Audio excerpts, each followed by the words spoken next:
1700 টাকায় আজকে বেবি সাইজের দোলনা দেখাবো আপনাদেরকে। আমাদের কাছে কিন্তু হিউজ পরিমাণ কালার স্টকে আছে। এগুলো হচ্ছে বাচ্চাদের বসার দোলনা, আপনার একদম ছোট বাচ্চার জন্য লক সিস্টেমে রেখেছি। একটু বড় বাচ্চারা কিন্তু চাইলে এরকম আনলকে নিতে পারবে। আর যদি আপনার বাচ্চার আরামের জন্য এরকম ব্যাক কুশন সহ নিতে চান, সেক্ষেত্রে প্রাইস আসবে 1700 টাকা। ফিটিংসের জন্য কিন্তু আমরা এরকম অ্যাশ শিকলটা একেবারে ফ্রি দিয়ে দিব। পাশাপাশি কিন্তু আমাদের কাছে কম্বো রেডি করা আছে। এই কম্বোগুলোর প্রাইস থাকছে মাত্র 2000 টাকা।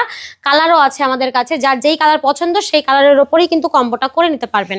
এগুলো হচ্ছে বাচ্চাদের শোয়ার দোলনা। দেখেন শোয়ার দোলনাগুলো কিন্তু খুবই সুন্দর, গদি, হেড পিলো, সাইড পিলো সবই থাকবে। মাত্র 4800 টাকায় পাচ্ছেন এই শোয়ার দোলনাগুলো। আর যদি আপনি মশারি সহ নেন এরকম ভাবে, সেক্ষেত্রে এটা প্রাইস আসবে হচ্ছে আপনার মাত্র 5000 টাকা। আর বড়দের যে বাজেট ফ্রেন্ড দোলনাগুলো আছে দেখেন খুবই সুন্দর, এগুলো আপনার ছোট বড় সবাই বসতে পারে। প্রাইস থাকবে মাত্র 3300 টাকা। এটা হচ্ছে 26 ইঞ্চির মধ্যে করা একটা চেয়ার দোলনা। আমাদের চেয়ার দোলনারও হিউজ পরিমাণ কালার স্টকে আছে। তো যেই দোলনাটা নিতে চান একটা স্ক্রিনশট দিয়ে সরাসরি যোগাযোগ করুন ভিডিওর স্ক্রিনে দেওয়া ইমো এবং হোয়াটসঅ্যাপ নাম্বারে।